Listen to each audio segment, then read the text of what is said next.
Hello guys, ಎಲ್ಲರಿಗೂ ನಮಸ್ಕಾರ. ನಾನು ನಿಮ್ಮ ಪ್ರೀತಿಯ ಗಜ್ಜು ಮಾತಾಡ್ತಾ ಇರೋದು. Welcome back to my YouTube channel. Guys, ತುಂಬಾ ಜನ ನನ್ನ ಕೇಳ್ತಾ ಇದ್ರು, what is B honours actually ಅಂತ ಅಂದ್ಬಿಟ್ಟು. ಗೈಸ್, ಸಿಂಪಲ್ ಬಿ ಆನರ್ಸ್ ಅಂತಂದ್ರೆ ಏನಪ್ಪಾ ಅಂತಂದ್ರೆ, ಈಗ ನಾರ್ಮಲ್ ಆಗಿ ಡಿಗ್ರಿ ಮಾಡ್ತಿರಲ್ಲ, ಸೊ ಅದು ನಾರ್ಮಲ್ ಡಿಗ್ರಿ.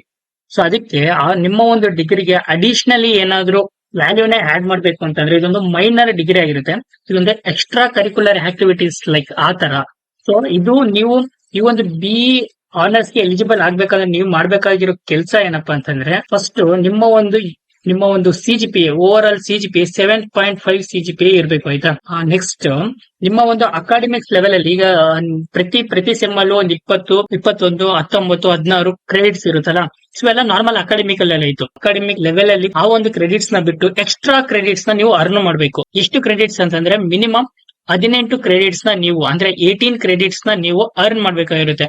ಈಗ ಕಾಲೇಜಲ್ಲಿ ಕೊಡ್ತಾರಲ್ಲ 16, 20, ಆ ಒಂದು ಕ್ರೆಡಿಟ್ಸ್ ನಿಮ್ಗೆ ಸಬ್ಜೆಕ್ಟ್ಸ್ ಇರುತ್ತೆ, ನಿಮ್ಮ ಸಿಲೆಬಸ್ ಅಲ್ಲಿ ಇರುತ್ತಲ್ಲ ಸಬ್ಜೆಕ್ಟ್ಸ್, ಆ ಒಂದು ಸಬ್ಜೆಕ್ಟ್ಸ್ ಇಂದ ನೀವು ಅರ್ನ್ ಮಾಡುವಂತಹ ಕ್ರೆಡಿಟ್ಸ್ ಅದು ಅಕಾಡೆಮಿಕ್ ಕ್ರೆಡಿಟ್ಸ್.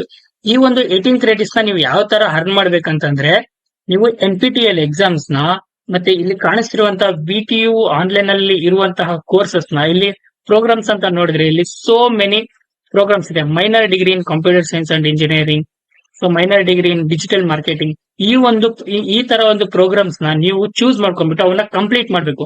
ಕಂಪ್ಲೀಟ್ ಮಾಡಿದ್ಮೇಲೆ ಇಲ್ಲಿ ಎಕ್ಸಾಮ್ಸ್ ಅಂತ ಕಾಣಿಸ್ತಿದೆಯಲ್ಲ ಗೈಸ್, ಎಕ್ಸಾಮ್ಸ್ ಇದರಲ್ಲಿ ಎಕ್ಸಾಮ್ ರಿಜಿಸ್ಟ್ರೇಷನ್ MOOC ಅಲ್ಲಿ ಹೋಗ್ಬಿಟ್ಟು ನೀವು ನೋಡ್ಕೊಂಡ್ರೆ, ಸೊ ಇಲ್ಲಿ ಇರುತ್ತೆ ಎಕ್ಸಾಮ್ ರಿಜಿಸ್ಟ್ರೇಷನ್ ಫಾರ್ MOOC ಅಂತ ಅಂದ್ಬಿಟ್ಟು.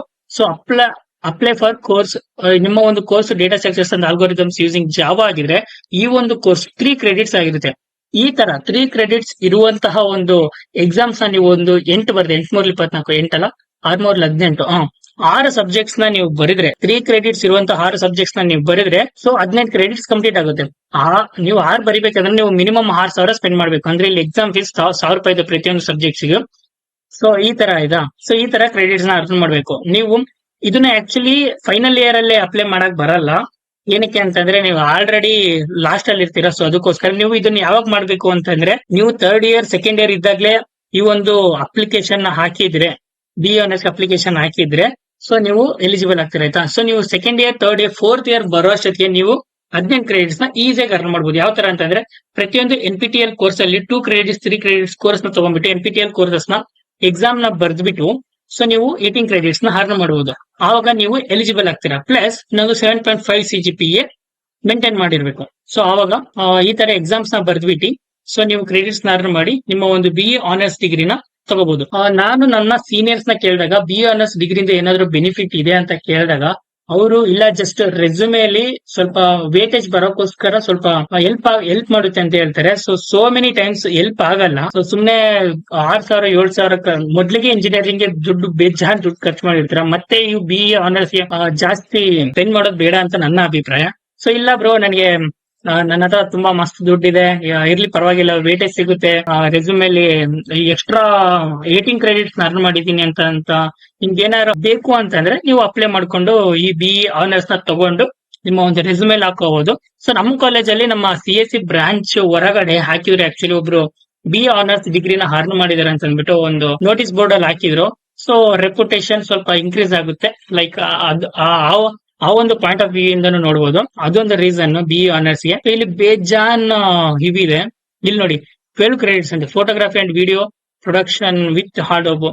ಸೊ ಈ ತರ ಎಕ್ಸ್ಟ್ರಾ ನೀವು ಇಂಜಿನಿಯರಿಂಗ್ ಅಲ್ಲಿ ಈ ಅಕಾಡೆಮಿಕ್ ಬರೀ ಸಿಲೆಬಸ್ ಅಷ್ಟೇ ಓದಿದೆ, ಇನ್ನು ಬೇರೆ ಏನಾದ್ರು ಓದಿದೀರಾ, ಬೇರೆ ಎಕ್ಸ್ಟ್ರಾ ಏನಾದ್ರು ಕಲ್ತಿದ್ದೀರಾ ಅನ್ನೋದಕ್ಕೆ ಅದೊಂದು BA ಆನರ್ಸ್ ಅಂತ ಇರುತ್ತಲ್ಲ, ಅದೊಂದು ಹೆಲ್ಪ್ ಮಾಡುತ್ತೆ. I earned so much 18 credits extra by doing some extracurricular courses and all like. So ಇದು BA ಆನರ್ಸ್ ಬಗ್ಗೆ. ಸೊ ಇದು ಅಪ್ಲಿಕೇಶನ್ ನೀವು 2nd ಇಯರ್ 3rd ಇಯರ್ ಇಂದಾನೆ ಹಾಕಿದ್ರೆ ಸೊ ಒಳ್ಳೇದು, ಯಾಕಂದ್ರೆ ನಿಮ್ಗೆ ತುಂಬಾ ಅಷ್ಟು ಟೈಮ್ ಇರುತ್ತೆ, ನೀವು ಬೇರೆ ಬೇರೆ ಕೋರ್ಸಸ್ ಎಲ್ಲ ಮಾಡ್ಕೋಬಹುದು, ಈವನ್ ಜೊತೆಯಲ್ಲಿ ಅಕಾಡೆಮಿಕ್ ಜೊತೆಯಲ್ಲಿ ಅಂತ ಹೇಳ್ತಾ. ಸೊ ಇದು BA ಆನರ್ಸ್ ಡಿಗ್ರಿ ಬಗ್ಗೆ ಗೈಸ್. ನೀವು ಈ ಒಂದು ವಿಡಿಯೋದಿಂದ ಏನಾದ್ರು ನಾಲೆಡ್ಜ್ ನ ಅರ್ನ್ ಮಾಡಿದ್ರೆ please do subscribe to my YouTube channel. Thank you.